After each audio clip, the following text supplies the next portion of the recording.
And we are live for Stack Your Live. As always, I'm Matt from the Matt Lawson YouTube channel, joined by RJ. RJ, how are you today? You know what, Matt? I'm doing well tonight. I just got done taking a little bit of a cat nap, which is the best part of any day, is just being able to take a nap. Naps are great. I think we wasted naps on children, and it is the adults that should be napping instead of the wee tots. You know, that is completely fair. I also love that Chrome just decided right now was the best time to say finish update. No, we're gonna No, wait. no, no, no, no. Yep. Hey, there's a Tariq. I spot a Tariq. There is a Tariq. Chat. We got Juan Meow Mix joining us. We got Tariq joining us. Howdy, y'all. So we're going to get into U.S. Bank in a little bit. Changes are coming to the U.S. Bank Altitude Reserve, not necessarily for the good. So we'll get into that in a little bit. Chase put the Chase Freedom Flex back onto their website with no fanfare, no mention of anything, no changes. Just it's here. So Yep. It's there. Yeah. I thought I killed it, but apparently not. What interests me, though, I mean, the Freedom Flex, I don't think is the biggest news, so we can talk about it a little bit now, I believe. Yeah. It's weird to me, like, why take it down? Why bring it back? Like, you know what I mean? Like, if it had been something where something was lost, right? Like, they took away a feature of some sort, I would understand it more. Even to Tariq's point, like the artificial hype, I don't know if you're artificially hyping the Freedom Flex, right? Like, I almost wonder if they were like, people are talking about the reserve in bad ways. Let's just take the flex away so other people are confused and befuddled and they talk about that instead. Like, I almost wonder if it was a deflection. Maybe. I thought there would be updates, maybe a changeover from MasterCard to Chase. To Visa. We'll see. Creating fake scarcity. Yeah, that's definitely a possibility there, chatting, and welcome to the chat. Hey, Meowmix, you posting the photo of watching us on the TV bright and early in this chat is such it makes me happy. I'm simple. You put me on a television screen and I get happy. What can I say? That's fair. Yeah, I have accepted that I just show up on TV screens now. That is a thing that happens in my life. So it does. Freedom Flex update, no big deal. Just is what it is. I was hoping there would be changes. There's still time for changes. Let's talk about Chase just as a whole for a second, right? Sure. Just we're going to talk not co-brand cards. Like, before people start jumping in with the good of co-brand cards that they have done, I don't care about co-brand cards for this conversation, right? You have the CSR, you have the CSP, you have the Freedom Unlimited, you have the Freedom Flex. That is their four main cards, correct? Correct. I mean, you have the Rise, you have the Slate, but not really. Those cards are not due for... The fact that Cat is watching us also makes me happy, because I lost my cat about a year ago and I'm still sad about it. So also makes me happy. Anyway, the four main cards are really the two Freedoms, the two Sapphires as of right now. So if you change the reserve as much as they change the reserve, like if it was a small tweak, a couple credits get changed, but the category stayed the same, the basic functioning of the card stays the same, I don't think you need to update the lineup, right? But they fundamentally changed what the reserve was. Yes. Right? Like, they changed that card. Whether you like the change, whether you don't like the change, they changed the card. So I think you can't do that without then changing the Sapphire Preferred. Well, if you've changed the reserve and the preferred, then you have to sort of take the two feeder cards, which are the two Freedom cards, and adjust those. So I don't think, just from a purely like get people to get more than one of our cards so they will swipe that card. If they swipe that card, we make some money. Like, even if you're doing that brain and not like a customer focused brain, you have to do it, right? So I don't see 2025 coming to a close without the Sapphire Preferred and both Freedom cards being updated. I wonder if they're waiting on more updates until the Apple deal is landed, because it is easier to add, like, yes, they added an Apple credit to the Sapphire Reserve. I don't know if that is going to be the final form of the Apple credit, or because if they add to the credit, they don't have to do a retraction. If they say now you can use it for Apple One instead of just the music and the TV. So I do really wonder if it's going to be a system where they're going to refresh all the cards. They're just waiting to land that Apple deal, or it's taking so much resource to land the Apple deal that they're holding off on any more news. Because that Apple deal, let us not forget, the Apple event is in September. The Apple deal is the Apple event is a month away. That is one of the biggest tech events in the entire world every single year. Whether you like Apple, whether you don't like Apple, tech has to follow it. Which means a lot of eyes are going to be on Apple. You don't want to read cards between the CSR and the Apple event if you've landed Apple. Because that Apple event, they're going to talk about the Apple card if it switches issuers. That's going to be a lot of good press for you. You don't want those three cards getting lost in the shuffle. If you wait until after the Apple event, if you wait until the end of September, October, November, going into the holiday, when people want to get a new card to try to hit the welcome bonus with Christmas gifts, that makes more sense to me. So if they, especially with the news out that we think they're getting Apple, the Apple card, we don't know what it looks like yet, but we think they're getting the Apple card, them waiting until after the September event with Apple is over makes entirely more sense than them not. So I think people have to build that in. Like, if you're going to land a partnership with one of the biggest companies in the history of the world, like, that's going to take precedent over, oh, we wanted to get the Freedom Flex changed, which is why we pulled it, but we're not going to get it changed before the Apple event, so let's just put it back. Like, that to me could be a very plausible explanation for this. Yeah, and Chase could obviously, like, the Apple event is going to be somewhere around, let's pull up our calendar real quick. Somewhere usually around the first week of September to the second, depending on when that Monday, Tuesday falls. So Labor Day is what, September 4th this year? No, it's September 1st. It's September 1st this year. So I would garner... It'll be the 8th or the 9th. They never do launches on Fridays. The 8th is a Monday. The 9th is a Tuesday. Of September? Yes, I'm looking September 25. The 1st, which is Labor Day, is a Monday. Jeez. Okay, never mind. So yeah, it'd be the 8th or the 9th. Sorry. My bad. At the latest, it would be 15th, 16th. My guess is the 8th or the 9th. Sometimes they do it on Tuesdays, depending on the travel. They've been doing it on Mondays because they've been doing everything digitally. They haven't been doing the actual live presentations. They've been doing the recorded ones. They do the recorded ones. They don't have to worry about travel as much, because if you don't get to the event, they feel less bad about it. So, well, they'll keep that to more local press, right. To the folks. It would be very select VIPs, like Marquez would fly out. And Marquez, you'd have Jason Snell, you'd have Mark Grimman's allowed in the building. He'd be there. It's not that Mark's not allowed in the building. It's just when Mark has recording devices before. Yeah. So yeah, but it'll be that big event.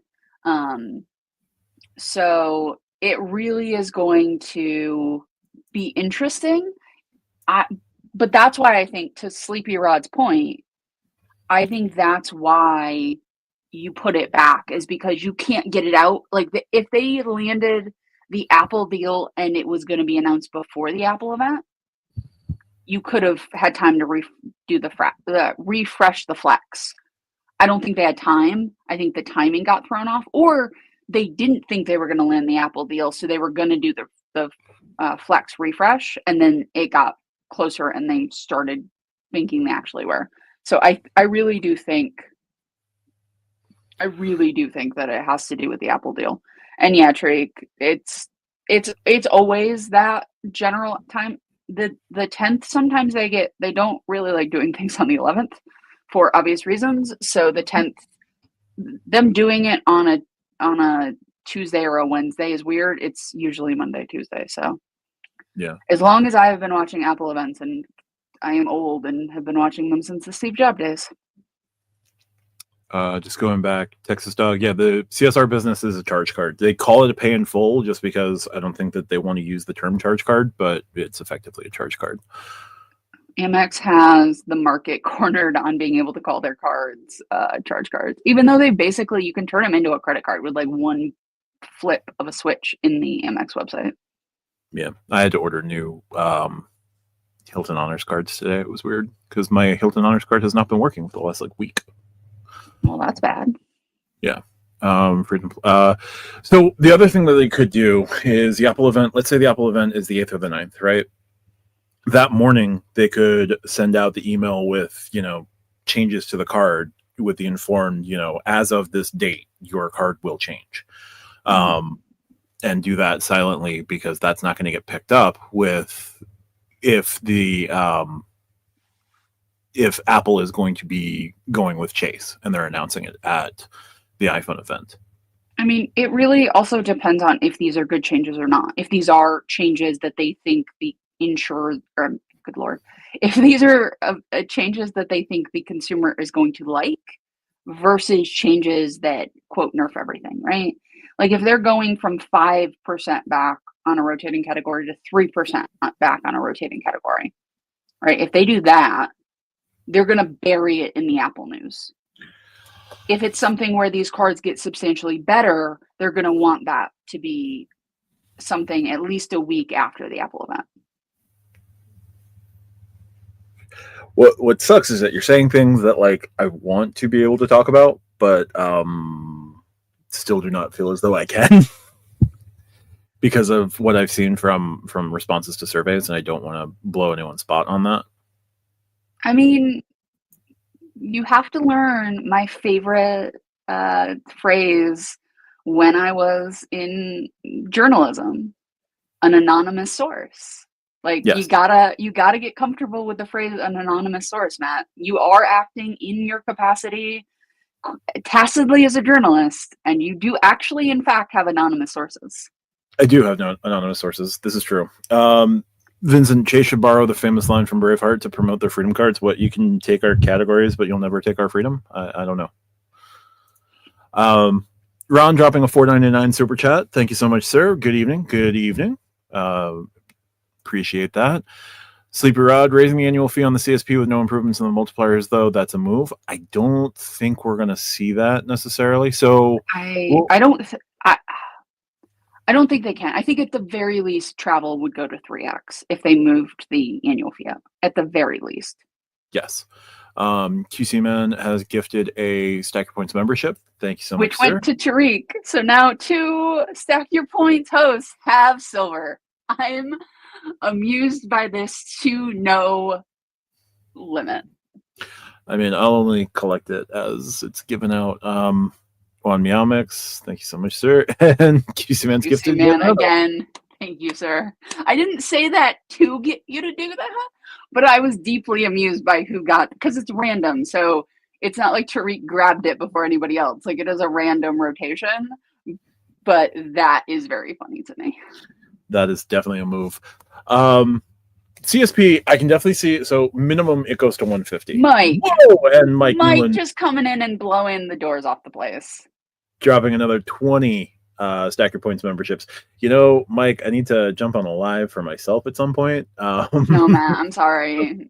Sorry, man. He's ours now. Well, fair. Thank you, Mike. That is incredibly generous. Much appreciated, Mike. We enjoy it quite a bit. Yep, Mike with the heat. Yep, and it's baseball trade deadline day, so or like tomorrow's the deadline. So, but trades have been happening. There are no more Minnesota Twins. Basically, they traded away 40% of the roster. Anyway, that's insane. Maybe they got hacked, and the National Guard is going to have to go to the Minnesota front office like they did St. Paul. Maybe. So CSP, let's say it's 150, right? 150. Move the annual fee up. Am I happy with the Mets trades? I mean, we got a bunch of bullpen arms, so depth is cool. We didn't really give up anyone. The highest profile guy we gave up was Drew Gilbert, and he doesn't play baseball often enough to be really useful. So I'm not I'm not unhappy about it. Do I think that the bullpen's good enough to go deep in October? It's the Mets. Do you think they'll make it to October? Yes. I appreciate your enthusiasm. How many rounds in October? Not many. Fair. Yeah. We got Calder thanking Mike. Thank you so much. So anyway, $51 annual fee. Let's say it's a $55 annual fee increase up to $150. The absolute bare minimum you can do is travel at 3x and consistent Instacart credit. Yeah. Ideally with Instacart Plus. Holding Instacart Plus. That is a secret weapon, but I'm going to put aside Instacart Plus for a minute because I don't care. Sure. I will leave you to make all of the videos on Instacart and Instacart Plus that your little heart desires. I do not live in an area where these things are fun. They are, in fact, hassles, so I don't use them much. The Uber credit is great for me if I'm traveling. Otherwise, it is a pain to use. Living in the not populated part of New York is not as lucrative as the downstate part. Who would have guessed? Anyway, I think with the CSP, they have a couple of options, right? Because they have a card that they can actually move up to where the CSP was, which is the no annual fee Sapphire. They can take the no annual fee Sapphire and move it to a $95 card. That would be a move. Let me finish the thought, Matt. Okay. Let me go all the way through the thought, right? They can take that card and move it. They can make it publicly available again with a light refresh, right? Like they can make it a card, but if they want to block transfer partners, you have to have a Sapphire to do transfer partners. I don't think they're going to do a no annual fee transfer partner with their transfer partners. So they move that to $95, where the CSP currently sits, right? So then the Sapphire is now $95, and it's a basic card, right? It is the categories people don't like, right? The online grocery, it's a basic card. You got 3x dining because it's Chase, so of course you have 3x dining, right? It's your basic, I want transfer partners, but I don't want to have anything else. I have my Amex cards or my Venture X cards or my Citi cards for everything else. I use Chase for Hyatt and nothing else. That's what that card would become, right? So you have that card. So you maintain a $95 price point, which I think could be important to them.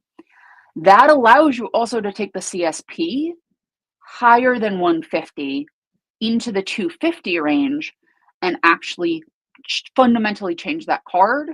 So now, because they've lifted the one Sapphire rule, you now can have the CSP and the CSR in tandem with each other, and you've created a card that is reminiscent of the old CSR, more expensive, yes, but category-wise reminiscent of the former card. And then it becomes the Tim Cook, just get your mom an iPhone. Just get both cards. Like that will then be the advice of just get the CSP and the CSR, or maybe the Sapphire and the CSR, right? Depending on how they do it. Sort of like how Citi, you could get the Premier and the Elite, or you could get just the Strata and the Elite. Like there are options there. So I think it depends, right? Like a lot of things can be verified until the day it drops, right? Like a lot of things can be, oh no, we're going to do this. And then they change things. So there are ways for them to do it if they want to get that CSP to a slightly higher price point while also maintaining a $95 price point. Yeah, nothing fully verified. What we have on the CSP so far was Danny the Deal Guru pulling from Reddit, pulling from the Chase Sapphire Reddit, pulling from somebody posting that they talked to a customer service representative who said that as of January 1st, the annual fee will be $150 and everything remains the same. Which, no. Also, I could go post on Reddit that the American Express Platinum is not changing at all, and the annual fee is going down to $350. Like, you could put anything on Reddit. Some of the things are correct, some of the things aren't. Like, Correct. that's the problem. One of the problems with Reddit is as soon as people realize that these things are taken seriously, people will then start to try to get clout. And it's really easy to try to do that in a system where people are so like paranoid of things changing or want information, and these banks kind of don't want to give us information until they want us to have the information, that it's very easy to game.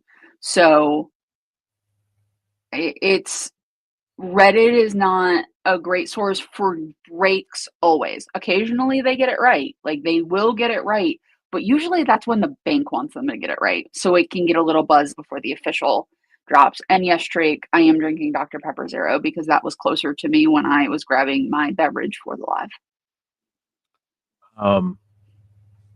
Yeah, I always say, like, if it's coming from Reddit by way of Danny or by way of upgraded points or by way of Doctor of Credit, it is, this is coming from Reddit, take it with the boulder size grain of salt that it needs to be taken with. Or if it feels really unbelievable to me, I will just use mountains on other planets. And if I could use only one source for credit card news for the rest of my life, it'd probably be Matt. Like, I am being entirely sincere about this. Like, when I tell you I prepare for my own podcast by watching my co-host channels, like, I'm not joking. I watch Lonnie and Matt in preparation for a podcast of which I am talking to Lonnie and Matt. Now, as you, I'm sure, have all seen, I don't always agree with Lonnie and Matt.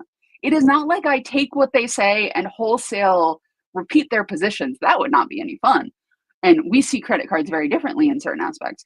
But like, Matt is a key aspect of me preparing for my own podcast. So him, please, thank you.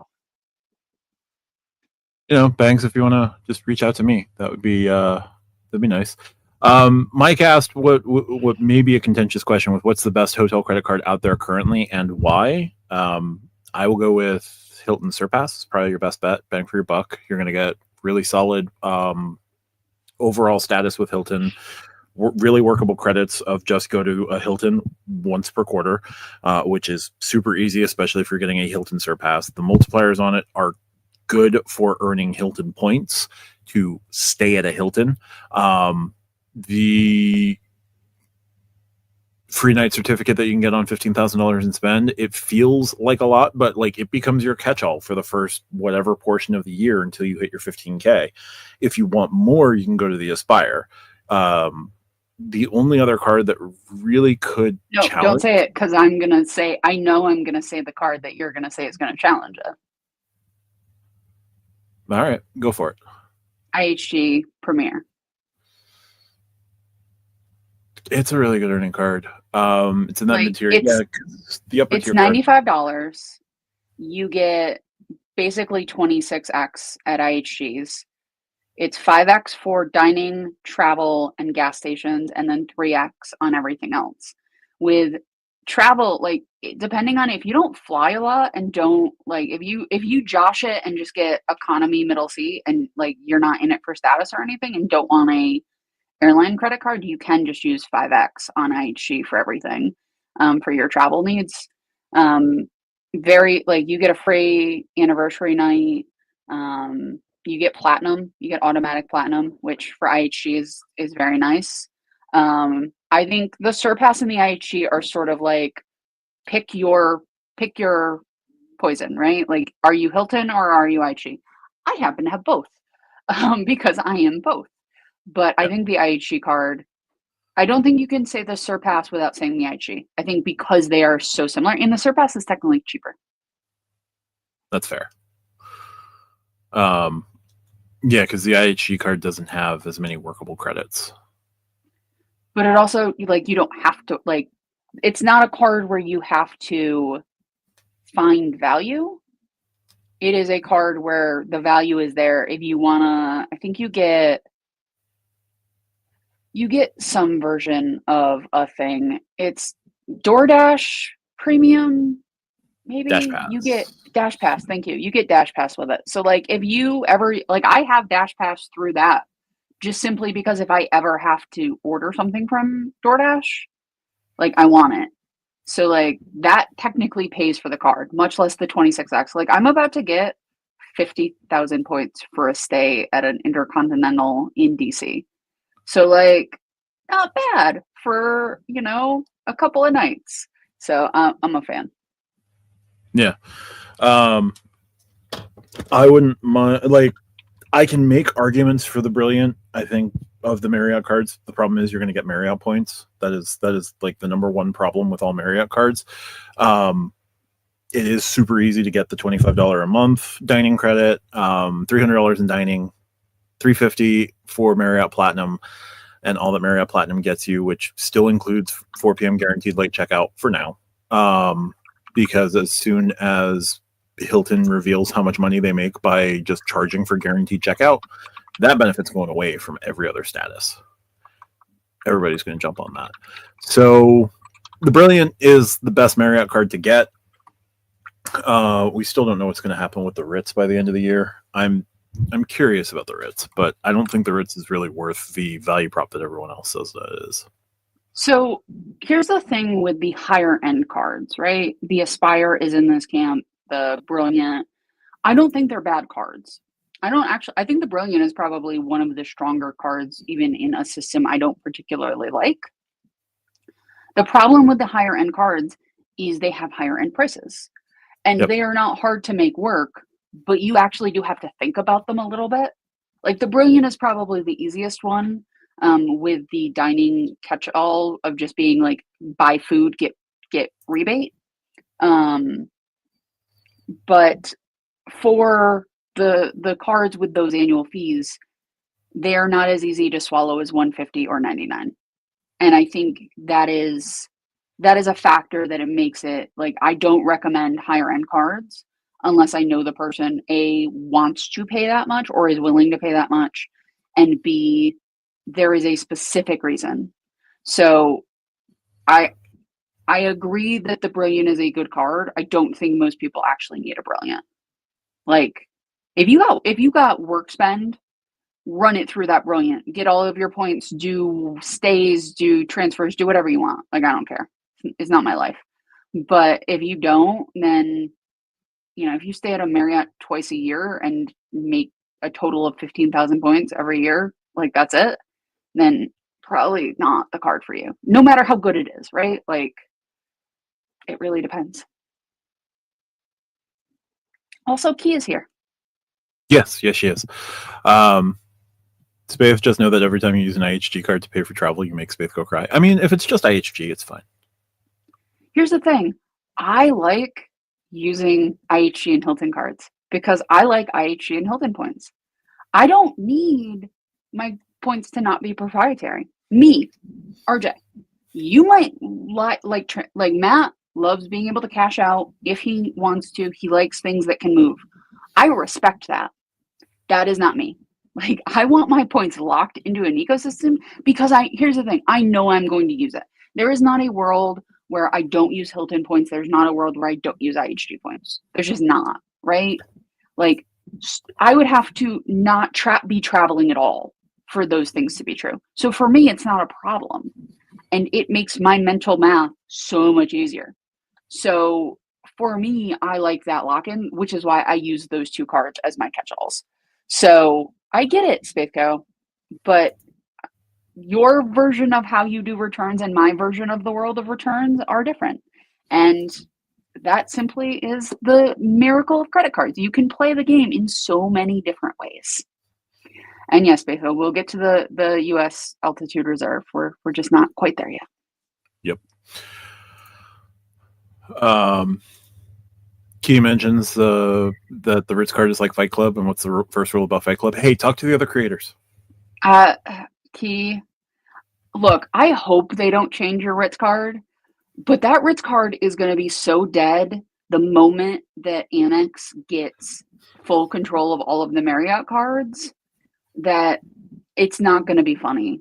Like you might escape this change. You're not going to escape the full change of going to Amex. Yeah, but luckily that's 9 years away, and 9 years is an eternity in the credit card world. So. Oh yeah, I'm putting it out there. Yep. So yeah, we'll see what ends up happening there. So you know what? It might be time. We're about 30 minutes in. How about we talk about the U.S. Bank Altitude Reserve? We got 40 people here, 41 people here. So I think it's time. You want to talk? You want to talk about everybody's favorite child who suddenly brought home a D on their report card? That's one way to put it. So we're gonna go with Danny the Deal Guru. This is from July 28th. There's numerous sources that have talked about this already, but U.S. Bank Altitude Reserve negative changes. Letter was sent out from U.S. Bank. I did a video on this. It's like one of my highest viewed videos. It's my highest viewed video of the month, definitely. But U.S. Bank sent out a letter regarding upcoming changes to U.S. Bank Altitude Reserve card. The changes are mostly negative, but they are also a couple of positive developments. All changes will go live on December 15th, 2025. Let's start with the bad news. 3 times points on mobile wallet spending will be capped at $5,000 per billing cycle. It's currently uncapped. Okay. That's not that big. Pause for a second. Is this a change? Yes. I would put this more as neutral than bad. Yes. Are there people who spend more than $5,000 in just mobile wallet, a billing cycle? Sure. Is that percent enough for it to be literally labeled bad? I don't think so, but I understand they're putting it's either good or it automatically goes into bad. So I think that could have been in its own like neutral section. It's definitely more neutral than anything. One of the worst changes is the $325 travel credit will only apply to travel booked through the travel center. It will no longer work for travel booked direct or dining. Now, that was one of the most flexible credits to use. That one's painful. That one, so you and I have had this conversation via DMs or private message, however the kids refer to it these days. The travel center can change by December. It is possible they make it better. If they're going to add, we'll get to that, Josh, don't worry. If they're going to add transfer partners, you would imagine that the travel center will get hopefully improved, but it will be different. The problem is that until they do it, we can only judge it on what it currently is, and what it currently is from all reports, absolute trash garbage. So that is something that I think is really hard to swallow. Robert J., there is that problem, but the chances of that problem happening multiple times a year for multiple people is a lot smaller. There's always going to be edge cases. You can come up with an edge case on every single cap. Why would Amex put a $25,000 cap on grocery? Kid spends $4 million a year on grocery. That's not fair. But if they keep the 3x on mobile wallet, if that's the price you got to pay is the $5,000 cap to keep that and not have it drop down to 2.5 or 2, then I'm okay with that trade-off. That is the least problematic change that they're making. Let's call it what it is. That is the least problematic of their 3 changes. I mean, some of these feel like temporary solutions to a rather large temporary problem that was nothing but U.S. Bank's own making. But continuing on, the 1.5 cent per point redemption for travel is going away. It's going to get 1 cent per point starting 12/15. So this is the big one. This is real-time rewards going away.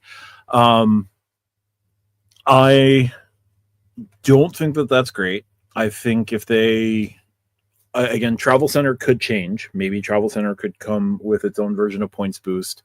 I'm curious to see what US Bank does. Taking this away is really painful across the board. I don't like the rationale has to be something along the lines of like they lost so much money, just so much money. Leandre, easy fix when they reopen applications, get multiple USBARs for the few people spending 5K plus. Yeah. If you're gonna get one for your spouse, just make sure that it's your spouse is more than aware. And consent. Yeah. So it is possible they do points boost, right? Like that is fully possible that the reason they're taking away real times rewards is because they're going to give you 1.5 through the portal. The problem is that you went from direct booking to a portal, which is not something that most people are going to like. If the shift is the other way, most people don't care. If the shift is towards portal, most people get very agitated, myself included, right? Like I have admitted I use the Amex portal and the Delta portal on my own terms. But both of those cards I can do direct booking with. So it becomes a thing where if you use that, redemption heavily, as Spacecoat does and Josh does from our Discord, then it becomes difficult. Okay, that's good to know. I don't have a card where I can use the travel portal, or I don't use their travel portal, so that is good to know. I was under the impression that was not the case, but definitely good to know. Yeah, it was widely acceptable and it worked really well. The problem is like, and I know the prevailing wisdom was it was just hard enough that enough people weren't using it. But one of the problems with YouTube and credit card community and Reddit and all of the other sources is if you get to a point where enough people learn how to use the thing properly and to the full extent, they tend to go away, even if people aren't quote abusing it, right? Like even if people are using it 100% legitimately, if enough people use the feature, that if 10% of people were using the redemption feature and now 65% of people are using that redemption feature, even if they're not breaking any rules, like the banks might look at that and go, oh no, this has gotten to a critical mass, we cannot go forward with it. So I do think that's part of it. And yeah, like when cards get popular, like that can happen. And also we'll talk about Smartly at the end, because I think that's a whole other conversation. But please, Matt, I apologize. Please continue. No worries. Smartly is a dumpster fire within a dumpster fire. We'll talk about it. It's dumpsterception. Anyway, as for the good news, US Bank is adding transfer partners. No details have been revealed yet. I'm sorry, I can't put that in good news. So I would put adding transfer partners and the 3x Neutral. Mobile Wallet into a neutral category, because if you have asked transfer partners, you're giving up the 1.5 cent per point redemption on real-time rewards, potentially even the portal, and getting back transfer partners that you don't want to use. That's not good. Also in the neutral would be the 10 times points on hotels and car rentals and 5 on flights. That's just copying standard portal. Sorry. Because here's the thing, like if they had, and Matt, I don't mean to pick on you. I don't. You know what? Let me say it this way. If they just copied American Express's transfer partners, except for Delta and Hilton, I wouldn't care, right? Like, could I do a backdoor with Marriott to Delta? Sure, but would I? No. So it's like, great. You know what I mean? Like, the thing with just transfer partners, like saying you're going to get transfer partners and considering that good, is it transfer partners are so individualized.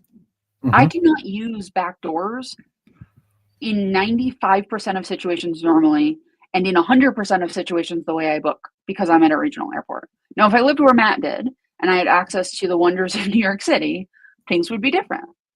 But I don't, not without my life getting infinitely more complicated every time I got in an airplane. And as much as I love the downstate part of my state and the city, I don't want to go there every time I want to get on a plane, which means that most transfer partners for me don't matter. Like Amex could get rid of 90% of their transfer partners and it would make no difference to me whatsoever. honestly, most issuers could get rid of 90% of their transfer partners, and most people wouldn't notice it as long as the ones that they particularly use stay. And that's the thing is like having a lot of transfer partners for most people doesn't matter at all. It's just the ones that you want to use. So I do think that transfer partners on its own cannot be considered good news. It can't. I'm sorry. And to say that it is good news um, is, I think, trying to spin something kind of neutral to terrible into something that has both a positive and negative. Yeah. Now, throwing out possible transfer partners, 1 to 2 U.S. Bank points to choice. Not the worst option. I have a choice card. I don't need more choice points. But for normal people, choice is great. But choice is also niche. Like it is not. No matter where it is in your strategy, it's not most people's first choice unless they do a ton of road trips. Like that is, or if you have a family situation where like you need a bunch of cheap rooms. Yeah. Like if you got 9 kids, you need to book like 3 or 4 hotel rooms every time you go, then yeah, choice can be great. And I mean that with no disrespect. Like choice can be great in that situation. Yeah, and you can play at another level, yet another level of this game by moving points into a hotel ecosystem and then moving from the hotel ecosystem into airline ecosystems. But that's, I know that's putting a hat. Choice can do that. Hold on. They can. They have Qantas as at least one. Okay, but again, like I'm not saying that airlines like Qantas aren't valuable to people. Right. But they are not the big 5. No, it's also just yet another path that it's yet another door you have to unlock in the game. Yeah. Like Marriott, the best use of Marriott points. If Marriott points for rooms isn't going to be a thing that you want to do, the next best thing you can do after rooms is transfer your Marriott points to Marriott's litany of airline partners. But you're doing primarily like 3 Marriott points to 1 airline point. I think you can send them to United. You can send Marriott or choice points to United. Yeah. That one is helpful. It's what, 2 to 1? Bear with me. Oh, good. 5,000. Oh, it's 5 to 1. Yeah, Hilton's 10 to 1. So it's the value prop. Like if the value prop's not there, the value prop's not there. So for Southwest, it is 6,000 points for 1,800 Southwest. That's gross. That is gross. That is, yeah. These are the only one that is kind of good is Qantas, which is 2,000 for 800, and that's not good, but it's not 5,000 for 1,000. Yeah, it's 2.4 to 1. Sleepy Rod mentions, I don't know how useful transfer partners will be since you can't pool your U.S. Bank points. That may change. Yet. I think that if these changes are going into effect, it's going to be somewhat safe to assume that the Altitude Connect and Altitude Go at bare minimum will be able to pool over to the Altitude Reserve. Then there's the question on the business side of the business Altitude Connect and the Altitude Power being able to pool over. But if you can get all 5 cards to pool, it lessens the blow considerably because you can earn a decent amount of points on all those cards. I don't think they're going to have the Shopper Cash and the Cash Plus. No. I think those 2 cards I think it's only going to be the Go, Connect, and Reserve. Yeah. And then maybe their business cards. Maybe. Spaceco put a link in the Discord about the contract that they signed with Booking. Maybe they're going to be launching the Booking.com credit card too. Who knows? Or just allow any card that has altitude points to transfer out. Like, yeah, that could be another option. Spirit transfer partner with status and combat lounges. Ooh. Like, here's the thing. I'm not saying that Qantas isn't useful. I'm saying it's not Delta, United, AA, Southwest, or Alaska. Yeah. Like, that's all I'm saying. Again, And J-Room, I have a choice card. Like, I stay at Choice. Like, it's not something I am unfamiliar with, but it is not Hilton, Marriott, IHG, Hyatt. Yeah, but a $900 room for 15,000 thank you points. That's not so bad. No, again, I am not saying Choice isn't good. I'm not saying that people shouldn't look into Choice. I'm not saying it does not have the same mind share. Yeah. So there are still plenty of unknowns with this. Like, we know that things are changing drastically on December 15th. What happened? There's going to be more leading up to this. Like, I have to assume that the Altitude Connect and Altitude Go will be able to pool. I would further assume that the Business Altitude Connect and the Altitude Power will pool as well. Smaller returns over time because the Altitude Power is capped at, like, I want to say $10,000 per billing cycle on mobile wallet. But it's not 3x. I want to say it's like 2.5x. 2.5. So yes, it's higher, but also you're losing a little bit there. So I don't know how many. I also don't know how many people, like, I don't know US Bank's business cards. I know what they are, but I don't know, like, how hard it is to get one. Like, there are business cards that are easy to get. Hello, Amex. There are business cards that are hard to get. So I don't know where US Bank falls on that. The Triple Cash, the US Bank Triple Cash, which is one of their business cards, I think the Leverage and the Business Altitude Connect are all fairly easy to get. I don't know about Altitude Power, and there's one more that I'm missing out on. Unknown unknowns is a deep cut. Yeah, I didn't like Donald Rumsfeld, but unknown unknowns, known unknowns, and known knowns also really, really useful ways to describe things. Yeah. Like, a known unknown is the Sapphire Preferred is probably going to get changed. The unknown unknown on that is when and how. Yeah. And how mad are people going to be about it? They're going to be mad regardless. This is true. We got to talk about Smartly, Matt, because Smartly's failure is the reason 90% of this is happening for US Bank.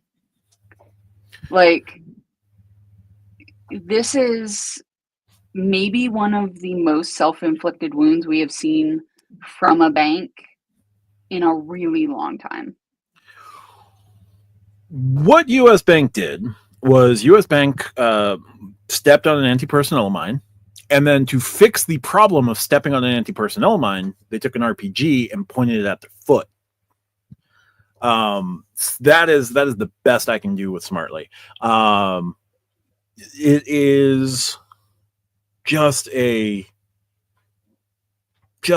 bad move all around, because, like, they slashed everything. Like, they nerfed the Altitude Go, they nerfed the Altitude Connect, they, like, cut down on the redemptions on those cards, they cut out as much as they could to prepare for Smartly, and they weren't prepared for what people did with Smartly.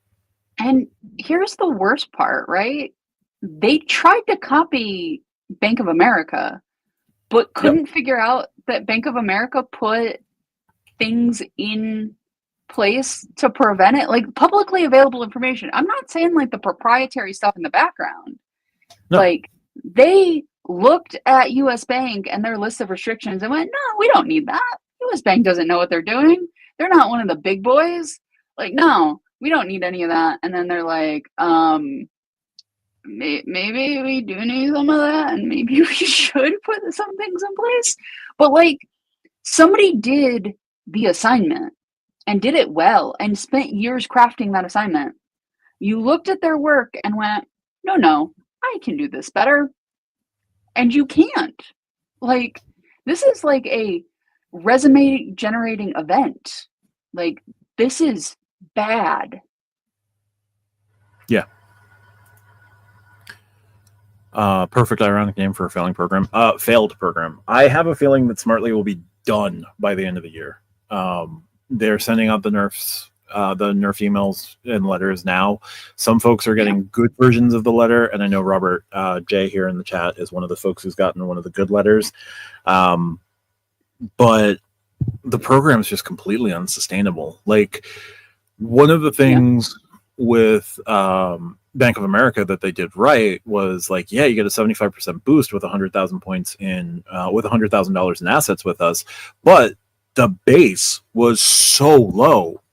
Like, I think Smartly could have survived if they had done a 75% boost where they like capped you. The absolute max you were going to be able to do was 3.5. Even if they had gone up to 4 and just put caps on things. Yeah. Like, just put a $5,000 a month cap on something, or $2,500. Like, they could do it so simply. And they decided to be like, also Smartly is just a terrible name to begin with. Like, it was just a bad name. And B, they didn't. Like, they did not, like, the label on the tin was not fulfilled. But all they had to do was put caps. That's all they had to do at first. And not have to keep it in your checking account. Well, they moved it to the checking account to slash and burn what people had done. So that was the preventative measure. It was not a particularly good preventative measure. Also, US Bank Altitude Power, really bad cap. It's 5,000 quarterly. Yeah. Because which is like four pins for Josh. So he could never have that card. No, it's 2x everywhere else.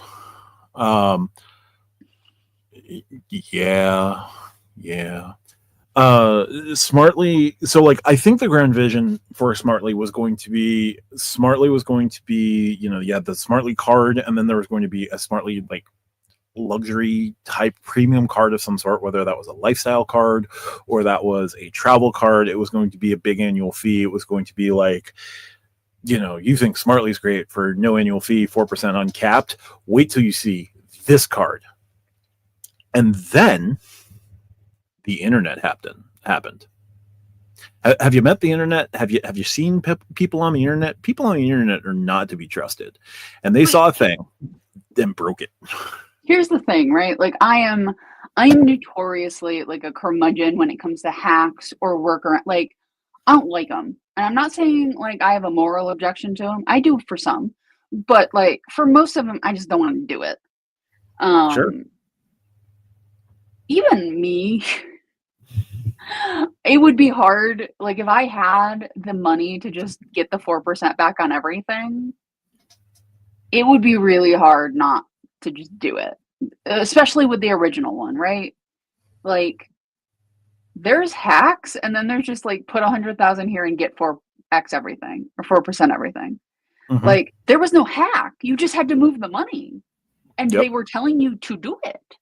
Like, that's the thing, is like, when people like me will look at it and go, yeah, why not? If I have $100,000, yeah, sure, why not? Like, that's bad, because I am the person that will be like, I have to click 4 buttons instead of 2. No, I'll take the 1-to-1 instead of the 1-to-2. No, thanks. No, I'm good. Like, I have to go to a whole different website. No, thank you. And like, this is just a bit of my personality, but like, even I would look at that if I just wanted to put $100,000 there and just be like, yeah, sure, I'll give it a try.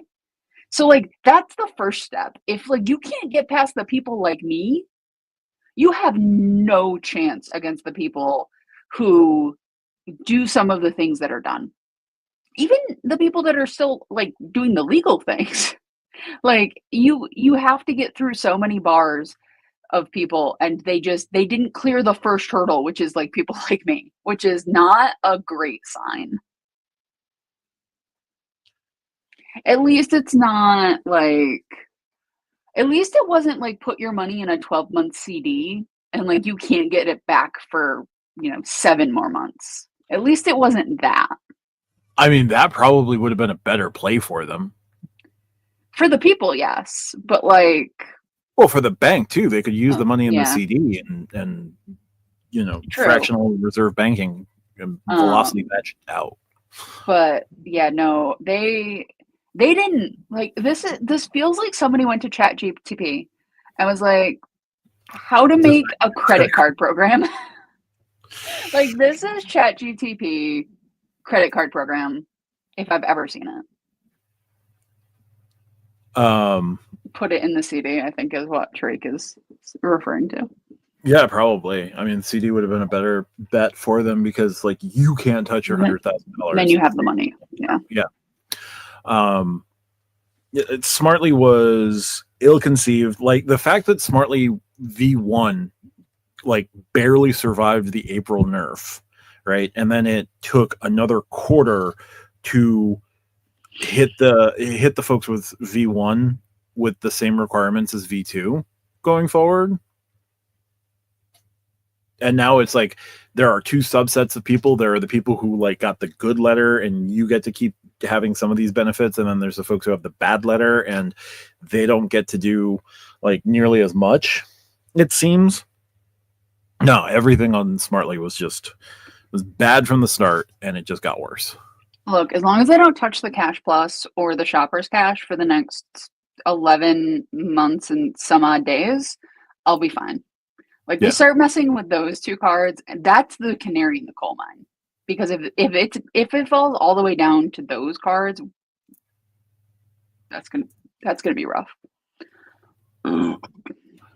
So yeah, the nerfs will continue until they stop losing money. Absolutely. Part of why the changes are coming to Altitude Reserve is you're going to get your commissions inside of the portal. You're going to get, pushing as much travel into the portal is going to be about making back whatever they can make back. Cutting the RTR on travel is going to be, we have to save money here and there. And like, I'm sure there will be, new RTR categories, but it's going to be like 1.25 on grocery with a cap. Matt, QC man, with like a fantastic reference. B, like, look, Richard Nixon was not a good man or president. I think you and I would both agreed there. He would at least be entertaining in the current climate, like of constant television, like would be something. Like, let me rephrase: the Richard Nixon from Futurama, the disembodied head of Richard Nixon from Futurama, would be very fun on morning shows. Yes, everything else. Sure, Tariq, I can give you the EPA, I can give you the Clean Water Act, but look, this nation has had two Quaker presidents. One of them was Richard Nixon. Yeah. The other was the other one? Herbert Hoover. Oh, yeah. They're not batting 100, or they're not batting 1,000 with those two. No, they might be batting 100 in fact with those two. Currently 0 over 2. No. Other than 3-4 redemption nights, IG benefits or perks on other chase cards. Yeah, there's. I mean, yeah, but also like, one thing that bothers me in credit cards sometimes is like, well, if you get these other 2 cards, or if you get these 3 cards, it makes up the same as this 1 card. Cool. But like, I don't always want to have 4 cards to do the thing I can just do with 1. And I'm not saying that's what you're saying, Texas Dog, but that is a common thing we see, right? Like, if you have the platinum and they change the platinum, if you get this card, this card, and this card, it covers a lot of it. We were talking about it in the Discord today. Shout out, go to stackyourpoints.com. You can join our Discord. New members, if you go to the Discord, there is a membership role tab under the welcome section. Click whichever level you have, and it will get you into whatever channel that you are allowed to with your membership. Pro tip. But one of the problems is like, a lot of people don't want to have a ton of cards. They don't want to have the ability. They don't want to have a bunch of cards. So that is something to keep in mind, is like, sometimes we just, like, I would love to have 6 cards. I can't, but I would love to. In another world, I have like 4 credit cards. Yeah. Texas Dog, definitely check out Futurama. Yes. People strongly underestimate the simplicity of having a 1 or 2 card setup. Yeah, I've always been someone who like is in search of the everything card. But I know that it would be so deeply unprofitable for banks, it'll probably never happen. But man, the everything card would be amazing. You know what could be the everything card is whatever goes above the platinum. If Amex just says, fuck it, I apologize for the swearing, but like, if Amex just says that and makes the green, the gold, and the platinum into a single card and just makes it a like more expensive annual fee than the platinum, like that could be an everything card. It's going to hurt every time that annual fee comes out, but they could do it. They could. Jerome, anyone know if PC's from to AA from to thank you point earning cards is live again? I'm not aware. I don't believe it is. But Rupert, you better be careful. I think Keith is in the chat tonight. Just be careful. Spathco, that's the true tragedy of the U.S. Bank Altitude Reserve, the loss of the 80% card. Yeah, it did 80% of the things for 80% of the people. I'm blaming Smartly. The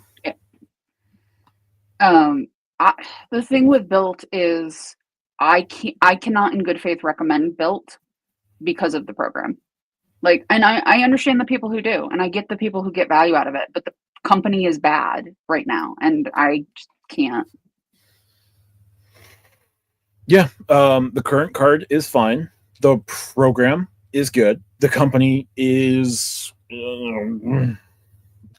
it's hard to speak positively of the company. Yeah. What is customer service, Matt? Usually it's being able to get in touch with the company that you're having issues with and being able to resolve whatever problems you may have. Usually, Built seems to think that it's an unknown construct that you can fix with AI. And no.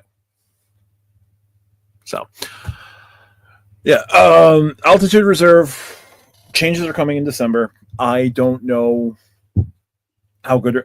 I don't think that everything that's been listed so far is the end of things. I think there's going to be more. I do think best case scenario, you're going to see the two other altitude cards be able to pool your points over. And transfer partners, there could be some good value. They're not going to get any of the big three. They're not going to get they probably wouldn't get Marriott as a transfer partner. But like, I'll wait and see what they do with transfer partners. Here's the thing, like, there's only so many like hugely valuable transfer partners. You got to go start looking for diamonds in the rough. And being able to spot those and properly promote those is going to be another thing. Because here's the thing, right? Like, and I completely understand the people who are like, well, Qantas can be good for X, yes, or Flying Blue can be good for Y. I am not saying you're wrong. Yeah. Explain to your cousin who kind of knows how to use a portal, kind of doesn't, and doesn't call you when they're booking things about any of this.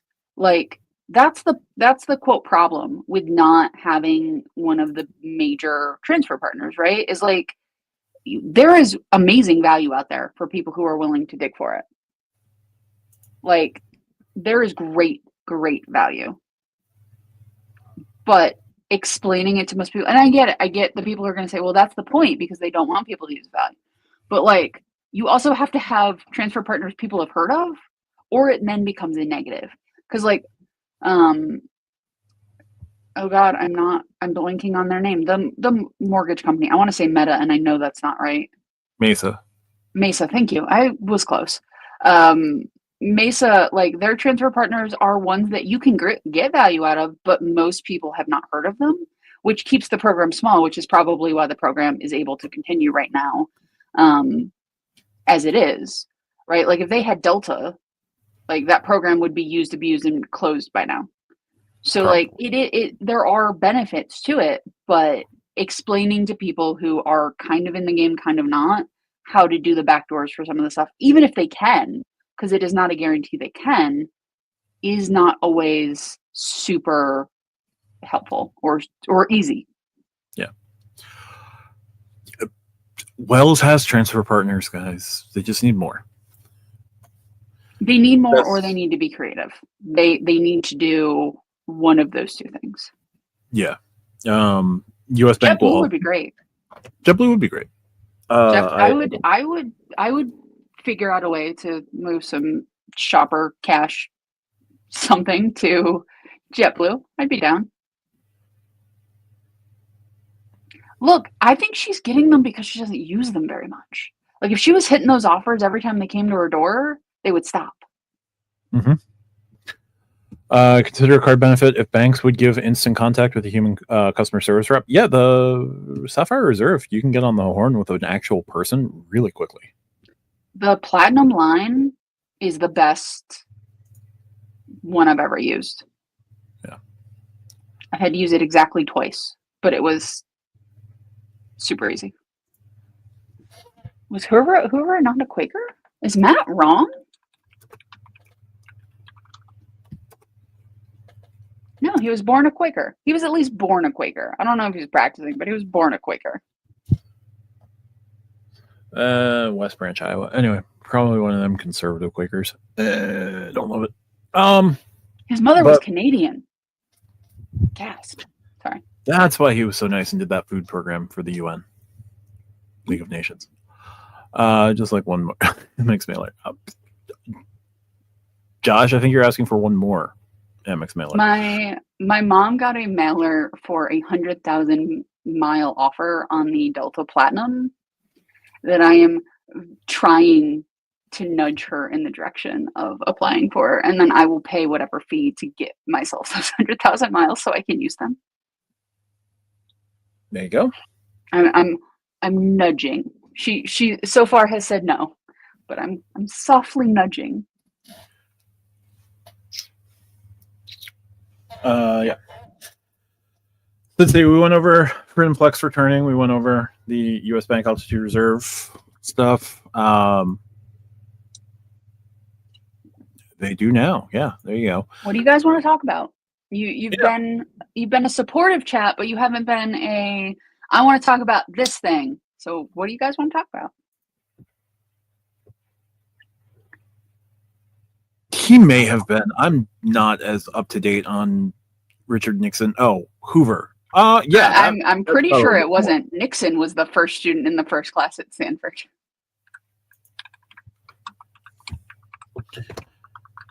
I know he went to Nixon went to one of those like Scripps, Harvey Mudd type colleges. Claremont, I think.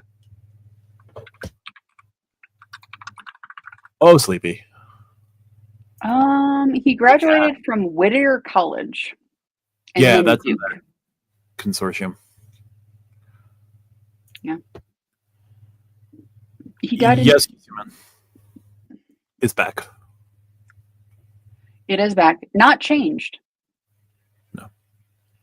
His hair from his 1934 football picture looks like he could have been in a boy band. That's what boy bands were going for in the 90s was 1930s hairstyles, so that makes a certain amount of sense. And the old Vulcan proverb, only Nixon could go to China. Chase going to refresh the ink cards. Ink preferred, yes. They have to. Cash, ink unlimited, I don't know. I don't think, does the ink cash actually need to be changed? No, God, no. Hide that. Put it in a safe. The ink cash is like the 1.5 everything, right? Am I getting the inks? Okay. The ink unlimited, you can't really change it. There's unless you go up to 2, there's nothing to change on that card, right? So I don't think that one's going to change. I do think they're going to change the ink cash. I'm sorry to all the ink cash people, but I have a feeling that one's going to change. If the ink preferred hasn't been changed since 2016, it's long overdue for an overhaul. But they changed the ink plus, which was a $95 card, into the ink cash basically. So that's what kept the ink preferred. Look, ink preferred, I don't think is getting a significant overhaul. I think it's just getting a fresh coat of paint and a new name. J-Ram asks, who is the number one issuer now and why is it Citi? Not Citi. It is a combination of Amex, Chase, and then at the moment, I think Citi is third. It's not Citi. I'm I think they have happy. jumped to third. I don't think they have jumped higher than third. Yeah, I'm happy they landed the plane because it's really mean to keep a plane in the air for 37 years. But yes, the multipliers are strong. Yes, they started doing things in anticipation of AA. Yes, they made their overall program a little bit weaker to get AA in. AA is going to learn about the folks who manipulate Citi, and AA is going to have some problems with that. No, AA is just going to go fully dynamic, and people are going to be very upset. That's what I meant. Does the Hall of Fame game and other NFL preseason game get too much hype because we're getting some football back? Yes. Yes. Absolutely. My family is watching the Chargers versus the Lions right now for no other reason than there is people in pads playing football.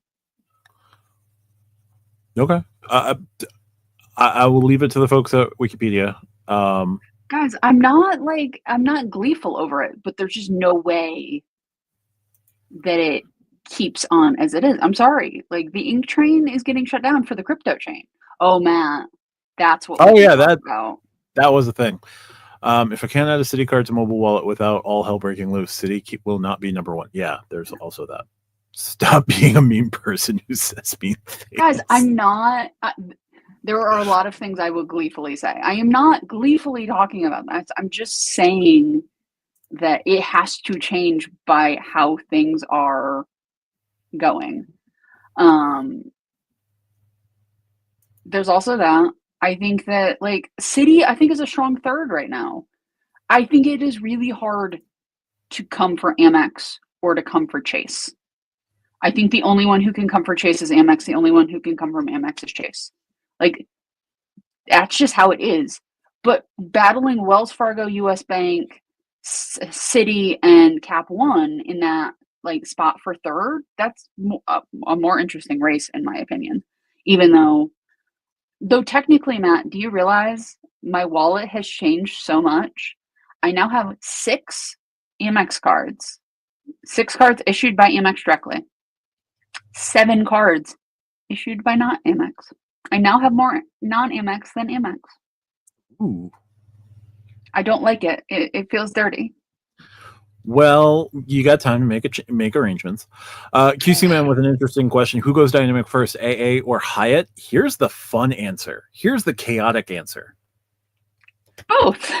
Because they're such tight partners outside of their respective ecosystems that they have credit cards in, they are super tight. They're going to do it hand in hand.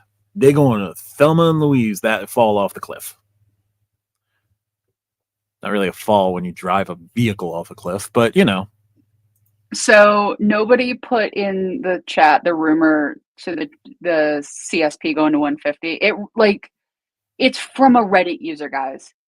I love and support Reddit. Well, I don't love and support Reddit.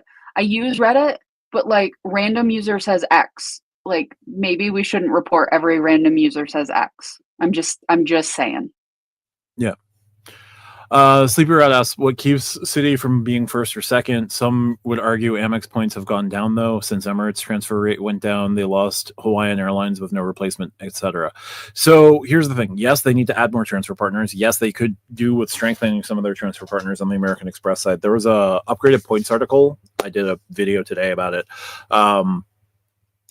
Amex isn't exactly, like, in the world's best position. I wouldn't say, like, with their overall points, but, like, Amex points still get good uses. Citi points after AA, right, after American Airlines, what is, from the old bunch of transfer partners, what was the best use of Citi points? Leading Hotels of the World, Accor, I Prefer.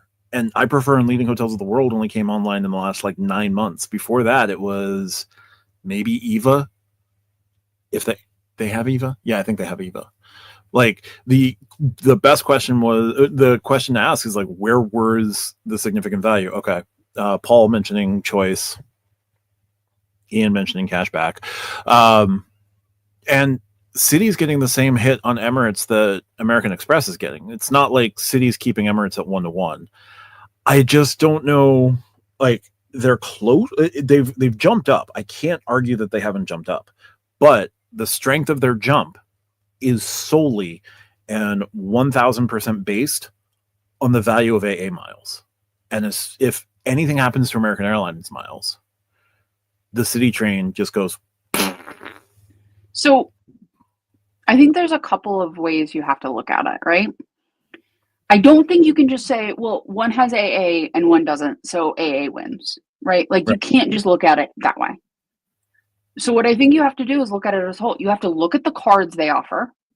You have to look at the company in general. So mobile wallet ability to upload, customer service, overall products. Like, you have to look at all of that, right?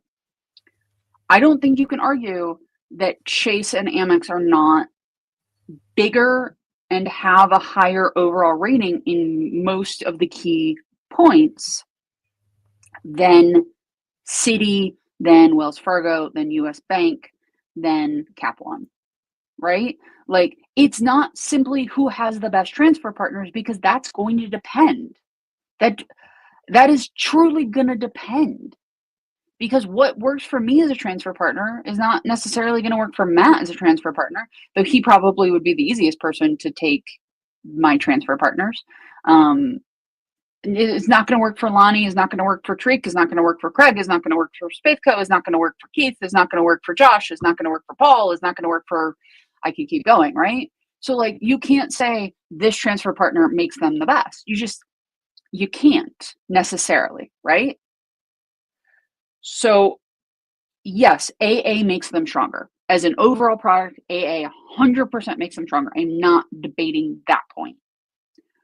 But you have to look at more than just their transfer partner list. I think they have jumped up to third. I don't think as a total product, a total offering, a total package, that right now anybody is where Amex or Chase is. And I'm not even saying Amex is number one. I 100% believe that your version of what is valuable to you between Chase and Amex is going to say if they're in number one or number two. 100%. Yeah. Like, I think those are 1A and 1B personally. Like, I think they are, I don't even know if there's necessarily a 2 there. I think it is 1A and 1B. But I think you have to look at the package. And I think more people are just like, well, they have AA.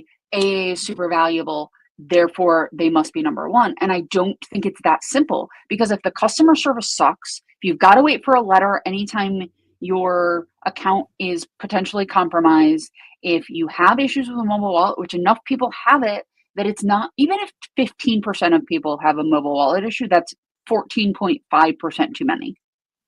Especially in 2025. Especially in 2025. So you've got that, right? You have them doing weird things like City Nights is from 6 p.m. Eastern to 6 a.m. Eastern.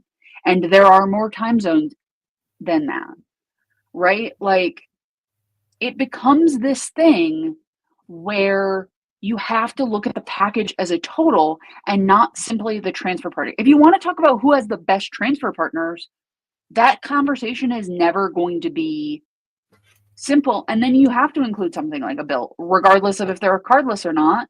And then that becomes a whole different conversation. Like, if you're looking at the products as a totality, I don't think you can intellectually, honestly argue that Chase and Amex are not at the top. I don't think you can. I would love to see a coherent argument for it, but simply AA is not that argument. Not with every other part of the package put together. Yeah. Like, Amex has the best lounge network of a bank in the United States specifically. I'm not going to talk about international because that is not my jam, so I'm not going there. But in the US, the Centurion Lounge has the most robust network. Chase has certain things, Hyatt, that people really respond to. That is something that they have. Like, so you start getting to this point where you can't just say AA. That's why they're important, because if you don't fly AA, then they matter 0%. And if you don't use AA to move miles somewhere else, they matter 0%. So Yeah. I think we have to be careful when we bump Citi up. I agree. They are third. They have jumped to third. That is impressive. I don't think they can get to 1, 2, or 1A, 1B right now. No, that's fair. Jero mentions everyone talks smack about Citi's customer service, but anecdotally, I've had better experiences with them than Amex, which is cool. Don't get me wrong. Amex has never made my grandmother cry. There's that. There is that. Leon asked, what realistic change to the Sapphire Preferred would cause you to apply / product change to it? Right now, being able to hold a Sapphire Preferred and a Sapphire Reserve is almost enough. Keeping a grocery category of some sort is enough, and keeping the 3x, moving the travel from 2 to 3x to supplement what happened with the loss of general travel with the Sapphire Reserve. So somebody mentioned, it might have been Spaceco. I don't actually remember. I apologize. I really do think it was Spaceco. Mentioned in the chat. Again, guys, Stack Your Points Discord is a great place to be.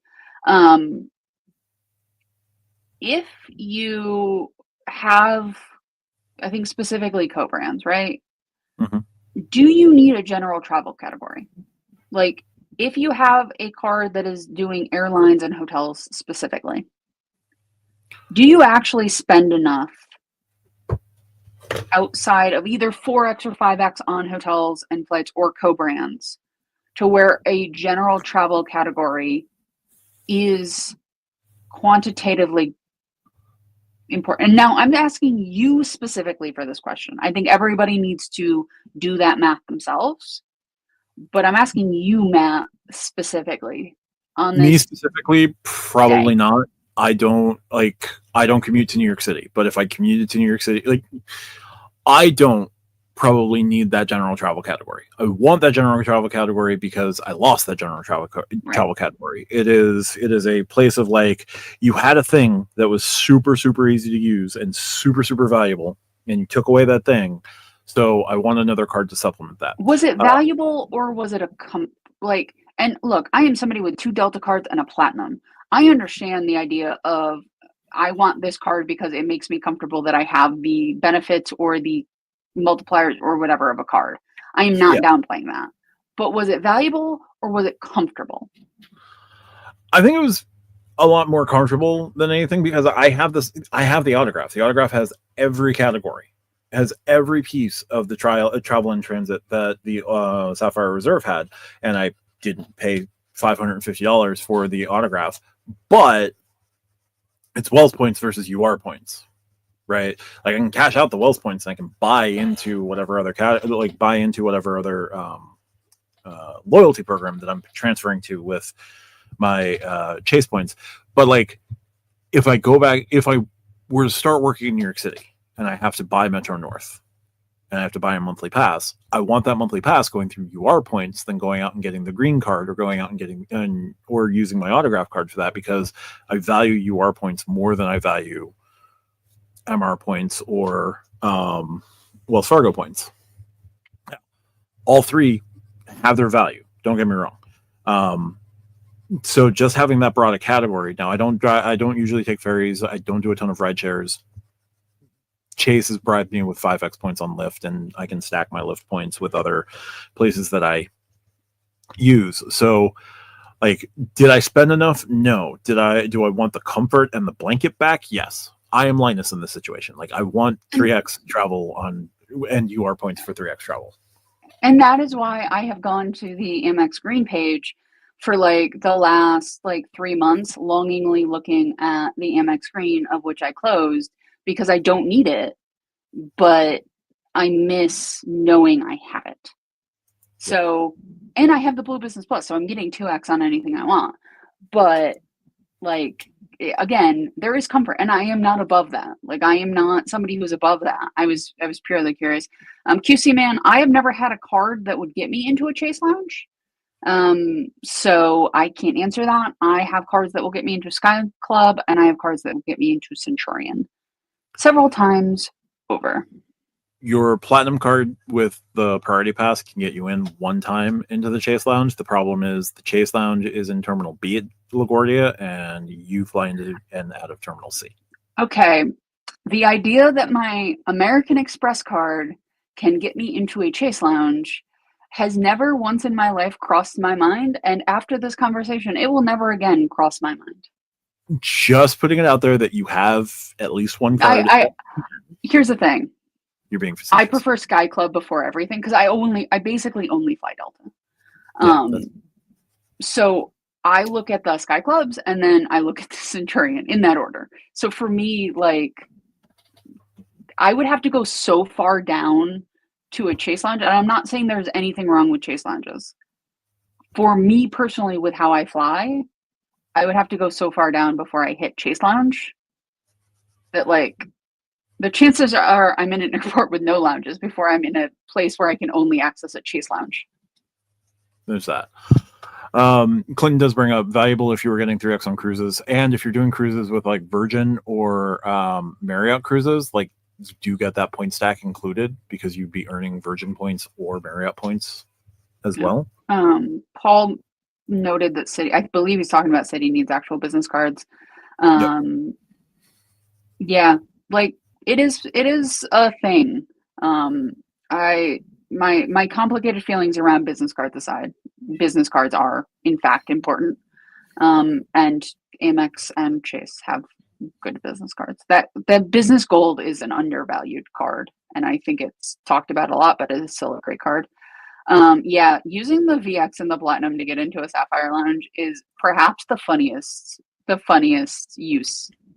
Like, I wonder how many people, like, can you get into a Sapphire Lounge with just a Sapphire card? Is that even an option? Because if it wasn't, okay, so I can hold an American Express Platinum card and get into a Sapphire Lounge. I cannot hold a Sapphire Reserve and get into a Sapphire Lounge. No. You can hold a Sapphire Reserve and get into the Sapphire Lounge. Okay, you can't okay. Preferred and get into the Sapphire Lounge. Okay, I thought for a moment you were telling me I could not hold the Reserve and get into the lounge, and Reserve gets you in the fastest. Okay. I wanted to make sure. Man, I thought for about 15 minutes, let me just put 5,000 more on my Freedom and upgrade to a Sapphire Reserve and just see what it's about. Mm-hmm. And I can't do, like, the Platinum refresh would have to be so terrible for that to happen. Like, it just, me, and I'm the person that's like, eat it. Let's try it out and see if it can fit in my life. Like, I am willing to spend money to try something out. Like, I am willing to do that. And even I can't, like, look at this. I can make it. I can make the $700 work. I just don't want to. And I also don't want UR points. Like, that's the problem. Like, the UR points, I would just put them in IHG. And I have an IHG card. Yeah. One of the things Chase needs to do is close that silly, like, one-time thing. Like, I get why they did it, and then at the time when they launched the lounges, it made a certain amount of sense. But, like, we're 3 years in. If you're not taking the 1 year opportunity to go into the lounge at this point, you're not going to go into the lounge. Just shut off the capability. Will it do anything to prevent crowding? No, but it's still a silly thing that you can hold, an American Express Platinum card or the Bonvoy Brilliant or whatever other card, pay once or, like, get one time in, and then there you go.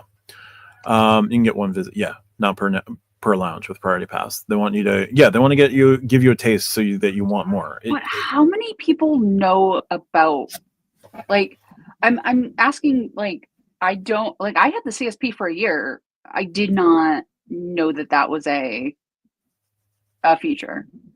Yeah. I don't use Hyatt because Hyatts are not where I want to be.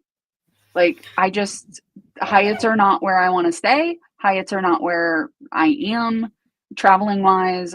Hyatts are just not the option that is most convenient. IHG and Hilton are far more convenient, far more plentiful. I get far more options. Like, I can have 7 Hiltons in a city that I am traveling to, and I get options of levels of, stars and all of that.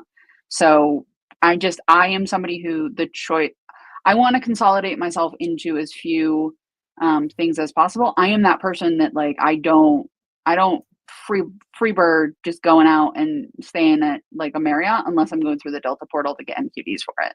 So for me, just like I consolidate. So I can't make Hyatt my primary because of location wise. So they're just off the board. Yeah, that's fair. They need to build they need to convince a property management company to build like 3,000 or 4,000 more Hyatt studios and Hyatt places. But I also don't want to I don't always want to stay at like a category whatever. You know what I mean? Like the thing about Hilton is usually they have more than one Hilton in an area. So I get my option for how much I want to spend. Like I get my option for levels. IHG same way. Paul makes an interesting point on the Sapphire Reserve. It's actually he's saying it's priority pass to get you in. It's just unlimited, which again, hilarious. So so you do get your own Sapphire priority pass, and this is the one that you would show to get into the lounge. And if I ever connect through Philly, I will attempt to try it. Unfortunately, the only way for me to connect through Philly is to use American. I do have 50,000. I have 50,000 miles coming. I cannot use it for my DC trip, so I will be flying Delta, which I get like a 2.5 hour layover in LaGuardia, and it is early enough where the lounge should not be packed.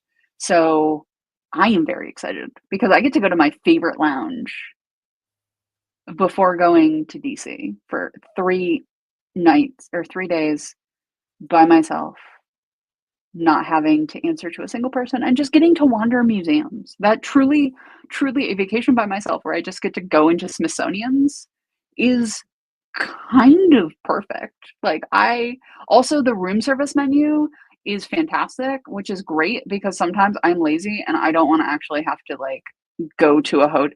When you travel by yourself, you will find that sometimes reservations are a pain in the neck because some places just won't do a reservation for one. They just will not do it. So having a good room service menu can be invaluable when I don't want to have to leave my hotel to get breakfast or dinner. And I don't want to have to make a reservation for one because again, some places like they're like just go to the bar. I also don't drink anymore. So like sitting at the bar loses its charm at a certain point when you don't actually consume most of the products that are near the bar. And USBAR Hazy Center is awesome. Yeah. I'm staying at the Willard. I cannot wait. Like that hotel looks so nice and it's in a really good location. I looked at the Waldorf. I thought about the Waldorf and then I booked the Willard.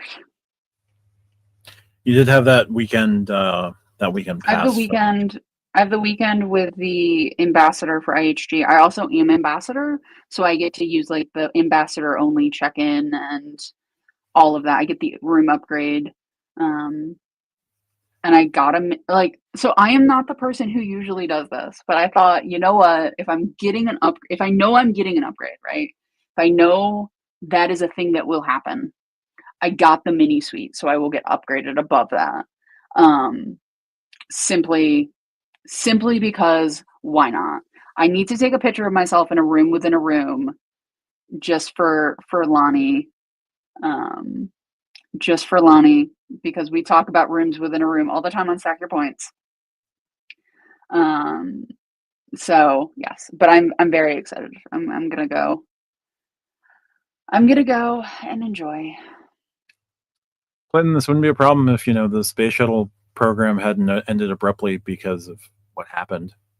Because that one could have gone to Houston. Just saying.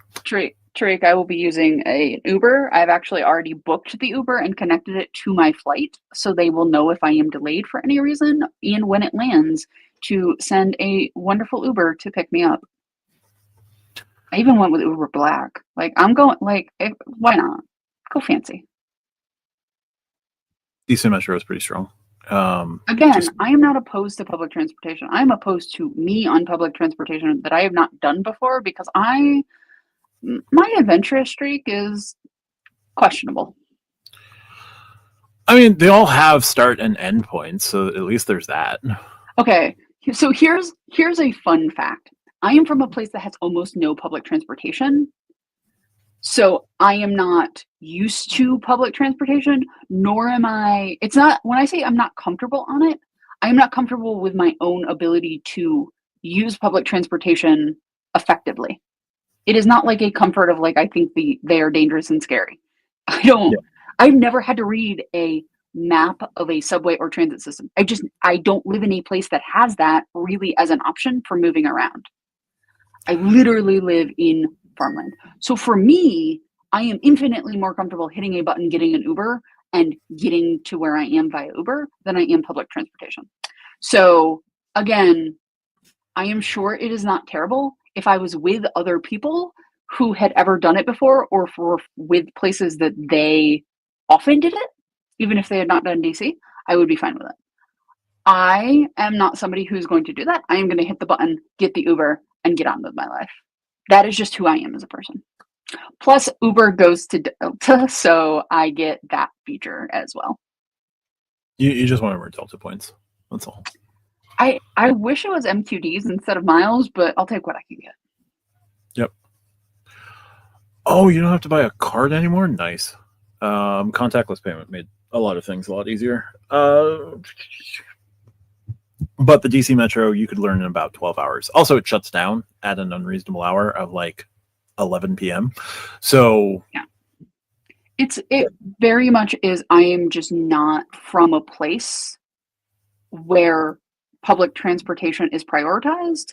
So my ability to want to deal with certain public transportation things is just so low. I'm just not from that part of, like, people think of New York and they think of the New York subway. I've never been on the New York subway because when I go to New York City, I walk, or occasionally I take a cab, depending on, like, this is how long ago it's been since I've gotten into a vehicle in New York City, a cab instead of an Uber. So that is what it is. I'm just not from a place where that is, yeah, I can expand my horizons, or I can get in an Uber and deal with that. So I get it. Like, I get it, guys. I'm just not going to do it. Like, I know me. I can say I'm going to do it to appease you, or I can just get into the Uber, which I'm going to do anyway. Yeah, better to not lie. Like, look, we have discussed that I am a particular person. We have discussed this. I am a particular person. I am comfortable with that particularity. And if I was like, here's the thing, my hotel, basically the only transit I need is from the airport to my hotel. I will be walking in DC for everything else I plan to do. It's literally just airport, hotel. That's all I need. Super walkable when you're downtown. Yeah. Like, I'm right next to the mall. So for me, like, I'm not planning to use it any other point other than from airport to hotel. That's it. That's the only Ubers I plan to be in the entire time. Yeah, Chantilly to downtown on the Metro is like can be about 30 minutes, but Uber, depending, you'll be fine. It'll be fine. Like, guys, I again, if I had to do it, I would. I just don't have to do it, so I'm not going to. I can earn Marriott points and transfer them to Delta. I'm not going to do that either. Yeah. I might, but yes, QC man. I am both set in my ways in particular. Like, that's who I am as a person. Like, yep. Isn't New York City contactless now? Yes. You no longer need you don't even need Omni, which is great because Omni is a pain in the ass. But you don't need a Metro card anymore. In London, you don't need an Oyster card. In DC, you don't need the Metro card. You Or don't whatever need it's called, the Metro Pass. you don't actually need a dongle in your car when you go through the interstates in New York anymore. Easy Pass, you don't actually need. They just take your license plate and send you a bill. It is more expensive if you do not have one, but you don't need one anymore. Well, you can. I think you can pay for it on your license plate now. You can do that as well. Easy Pass is the cheapest option. Yeah. But you can do it several ways now. But if you're almost never somebody who uses it, you can just get the slightly higher rate and just have them send you the bill. MTA is contactless in London. I don't think you can even opt for cash now. Yeah. No, cash has not been an option for a long time in London. Because I have an Oyster card somewhere. I don't remember where I put it, but I have an Oyster card. Yeah, so what else we got?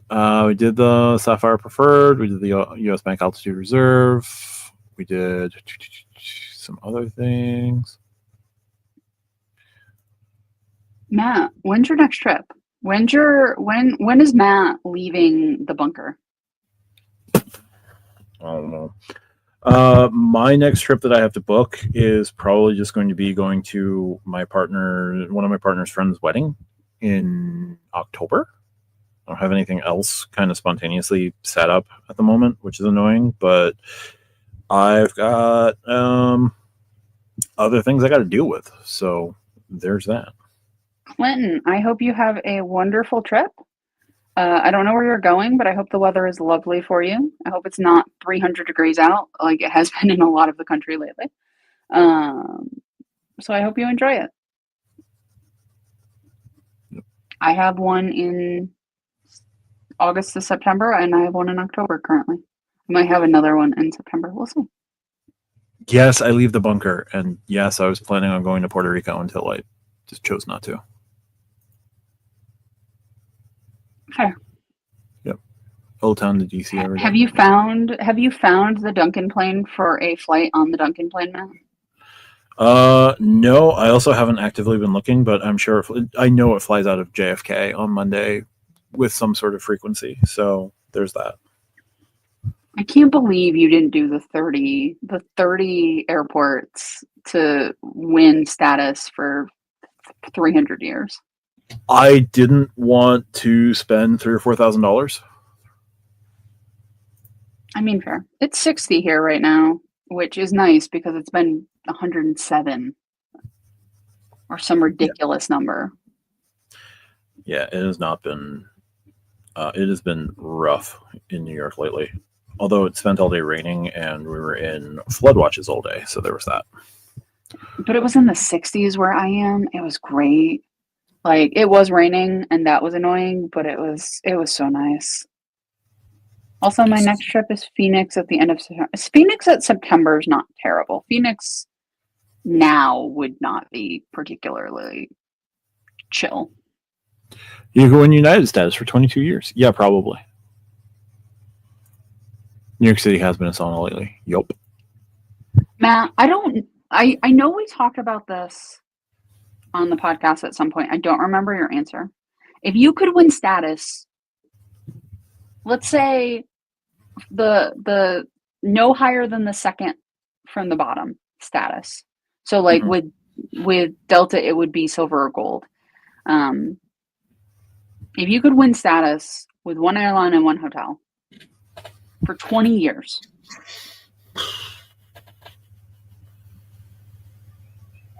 I mean, Hilton Gold for 20 years would be amazing. It would not earn you I mean, I know with Hilton it wouldn't do lifetime anyway, but like none of these would be lifetime. Like you get no accruement of years having it. Yeah, but still Hilton Gold for 20 years would be great. Yeah. Airline wise,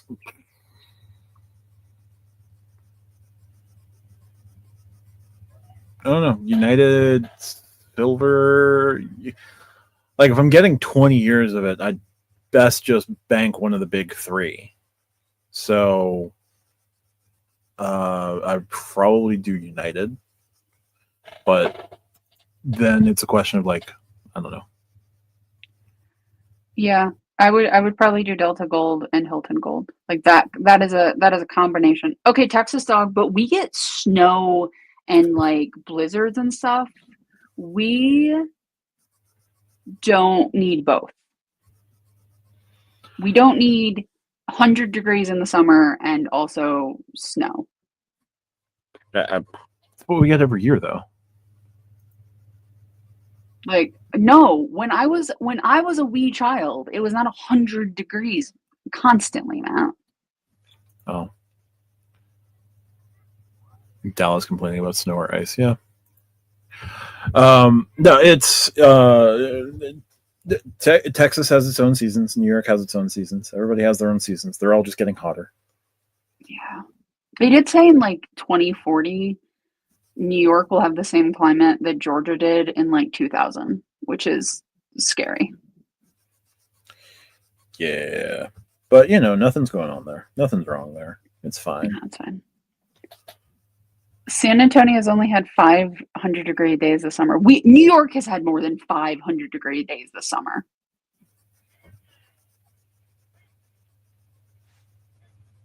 Really? I know we have. I know my area of New York has. Trust me, I live on the top floor. Trust me, I know when it is hot, Matt. Oof, the fan and the dehumidifier. But it is a good combination. Like, that is at least a good combination to cool off is relatively quickly, but AC is better. Conference in Barcelona to go to in October. Can't seem to find any direct flights for Barcelona.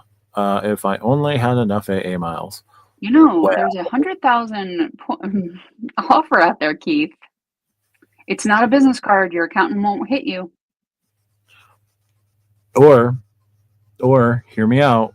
You've got a good chunk of American Express points. You could move those to Marriott and move those to AA.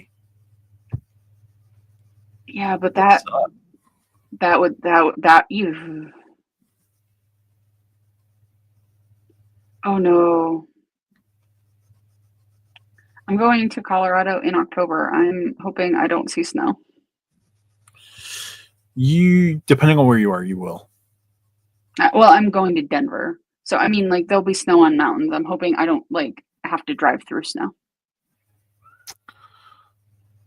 That would suck on conversion costs. It would suck on conversion costs, but, like, the thing is, does it help you take the trip?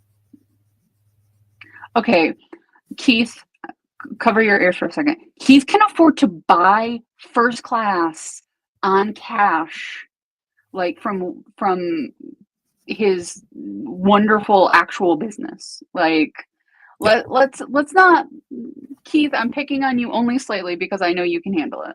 But like Keith can take whatever trip Keith wants to take. It's whether his accountant allows it. You don't get a Ritz cracker with gold with Marriott. They just don't spit on you as you walk in. Which is enough, honestly. Yeah. Matt, we're just about 2 hours. Yeah. I think we've answered the brief for this podcast. His mom can pay full price. Like, his mom has more options than anyone because she doesn't take them. Double. Welcome. Double. How's it going? Hopefully, Canadium and not getting much is also rough, Clinton. I'm sorry. There's a reason we actively don't like the Bonvoy program. Like, here's the thing. I get the people who use it to move points. Like, I get the value you see there. I'm not naive to that value. I'm a simple person, and I believe that the primary focus of a rewards program should be for the actual program it's for. Platinum status with Amex does feel correct for Keith's mom. I feel, Keith, maybe we need to work out a deal, Keith, because I kind of want to have a Keith's mom t-shirt of like, I wish I got Keith's mom's mail or something, because your mom gets offers that I think everybody in the Discord and who listens to Stack Your Points would sell half an organ for.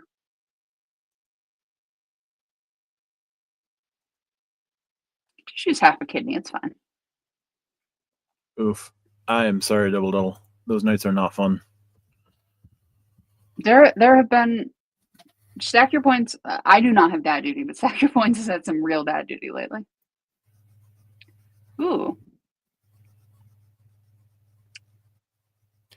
Now I need to go see if Tony Santian made any mistakes today. Because if it's 11-11 in the 10th inning,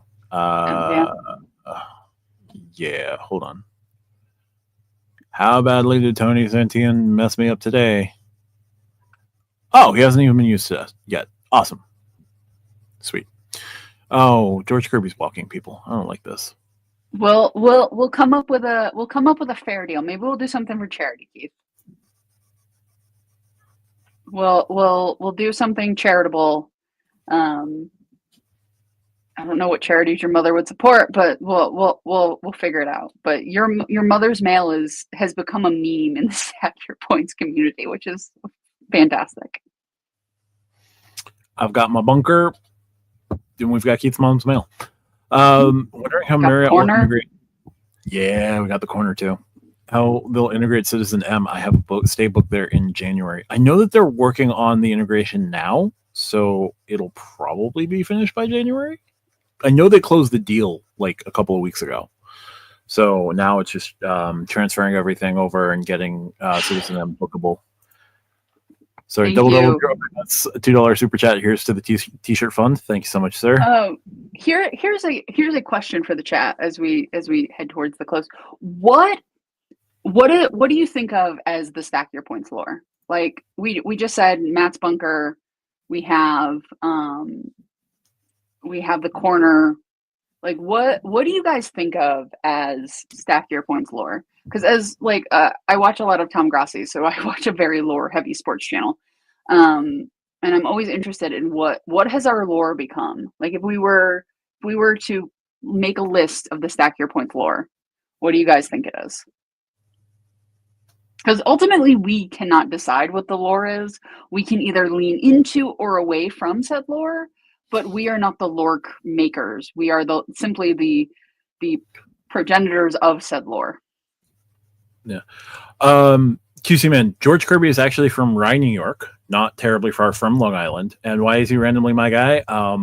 One, he is Greg Maddux plus 97 mile an hour fastball. Two, he usually doesn't walk people. And three, I wish the Mets had drafted him. Rye was once part of Fairfield County, Connecticut. That tracks. And then New York said no. I take that. CCP Hell was my personal favorite, and then Matt changed it without permission or consent. Not that Matt actually needs to ask me for anything, but he did. Oh, Texas Dog. There will be much Coke Zero. Thank you for the $1.99 super chat, Texas Dog, and double right on Texas Dog. Thank you, sir. Need to go buy some cheer wine. Need to go find some cheer wine. Need to go find some zero sugar cheer wine. I don't know how I'm gonna feel about that. I have another Dr. Pepper. I have Coke Zero, but it is not cool. These were cooled. That episode, man. Yeah. Tariq understanding how out of it I am is great. Futurama is deeply embedded into Stack Your Points. Matt, I have an idea for a members only video. So it just came to me. Stack Your Points host watches the pilot episode of Futurama as a members only video. Or a random Futurama episode. Yeah, we could probably do that. All 4 of us like Futurama, so that should work. Yeah. And they're short episodes. We can't watch the final though, because I legitimately do get like actually choked up. That final, the actual final of Futurama is some of the best TV. Yes. Texas, have a good night, man. Doubles here for that idea. We got a diamond member supporting it, Matt. So we'll believe it's got to be added to the roster. And I think we're amongst yourselves. I think we're right about at that point, Matt. We said 2 hours. You and I said 2 hours in the pre-show. That is true. We're at 154 and change. Yep. So we might do that. We'll have to follow up on that Futurama idea because we got to get like the 4 or 5 of us. Or the you guys go into the Stack Your Points Discord. Go into the podcast chat and tell us what the lore is, because we can't discuss the lore. Double, I am deputizing you because you're a diamond member. Go into the I'm putting our members to work, Matt. Go into the podcast chat, double, and ask people about the lore. I am deputizing you with my blessing, and I'm using Matt's blessing as well to allow such a thing to happen. See, RJ just does things without my... I do. Here's the thing. Being the person that does the back end work, half of the time I just do things and I'm like, hey guys, I did the thing. And they're like, cool. And I'm like, great, because I wasn't undoing it. So glad you guys are on board. Pushback is not tolerated on Stack Your Points or Bridge Banter. I will say, I tend not to do crazy things without checking with you all first. It's all of the like, hey guys, I answered all of the outstanding comments on our videos. Yes. David, you're welcome. David. You can probably thank Mike Newland for that. He dropped in 20, so we'll see. If you got one of those. Otherwise, QC Man donated 2, but one of those happened to go to Tariq. So it was either QC Man or Mike who did that. Still my favorite. Like, I want Lonnie and Craig to be in here and get them just to round out. I'm always on the Stack Your Points one, so I won't ever be gifted a membership. But yeah, it would be very funny. It would be very funny if somehow all of the hosts of Stack Your Points ended up being gifted a Stack Your Points membership. That would be funny. We hold the lovely distinction of at least a quarter of our audience being members, which is awesome. Yes, we do. You guys are incredibly loyal, and we appreciate, like, genuinely doing Stack Your Points and Matt and my spinoff of Bridge Banter takes up like Matt and I see each other 3 days a week to podcast together. Yeah. Thankfully, Matt and I genuinely enjoy spending time together talking about things, or that would be a lot. But yeah, no, we do this because we got like you guys, and definitely check out stackyourpoints.com. Check out bridgebanter.com. That will link you to our YouTube. We have a Discord as well. I'll drop it in the Stack Your Points every once in a while. Or you can ask us. My DMs are always open because I'm usually the fixer of the things. So yeah, but David, we need to actually get our Instagram going. That was a thing that started and did not launch. So yeah, but yeah, Mike, thank you again. But yeah, that's my ending, Matt. I've plugged all of the plugs. You plugged your pluggables, as Robert. Also, check out Matt's channel. Matt's channel is how I get my credit card news. Most like I look at other things. I don't just take it on Matt's word. But if something comes out, I always watch Matt's video on it. Yeah. Well, thank you for that. Yeah, check out my channel, at Matt Clausen. Check out Lonnie's channel. Call me Lonnie, all one word. Stack Your Points. You can always subscribe to us if you haven't already. What are you doing? We're on our way to 1,000 subscribers. Check out Bridge Banter. We have recorded our 3rd episode. We've swapped hosting duties if you've seen the first 2 episodes. Otherwise, yeah, because here's the thing. Matt hosts Stack Your Points, and I kept waiting for Matt to host as we were hosting and I was hosting. So I was like, you know what, Matt? Let's not make this more complicated than it needs to be. And I think the first episode of Matt hosting went lovely. It was the worst episode of Lower Decks that we have watched so far, but that kind of made the conversation, I think, more enjoyable. I had a great time, even though it's a bad episode. I've watched that episode 5 times too many. But well, check out. Did you have fun? Yeah, it was fun.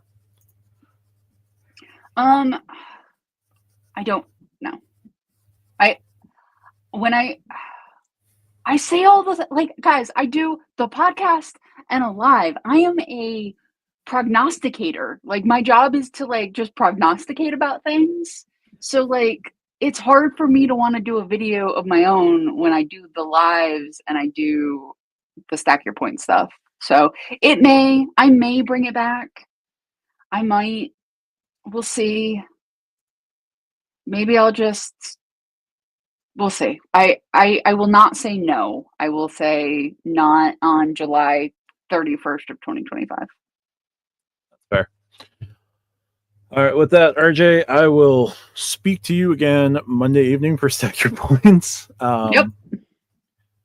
Glad to see you here, and we know you do so much. Yeah, RJ keeps the trains running for Stack Your Points and Bridge Banter. I just edit Bridge Banter at this point. Yeah, which may or may not change. Who knows? The nice thing about Bridge Banter is we record on Wednesdays and we don't post till Mondays, so there is ample time for editing to occur. Yes. I'm going to be using that time tonight. I'm going to be using that time this week. Last week, I was like super quick with it, but this week I got stuff going on. Anyway, we appreciate you guys watching, sticking around for 2 hours. We will see you guys next week on the live, but we will see you but check out Stack Your Points in the interim. We have the mailbag dropping tomorrow. We have micro mailbag on Tuesday, and we have topic discussions on Monday, and then new Stack Your Points episode next Wednesday. Yeah. It'll be interesting. Craig should be back this week to talk AA, which will be good. Yep. So that'll be helpful. Absolutely. Thank you so much, everybody. Talk to you soon. Bye for now.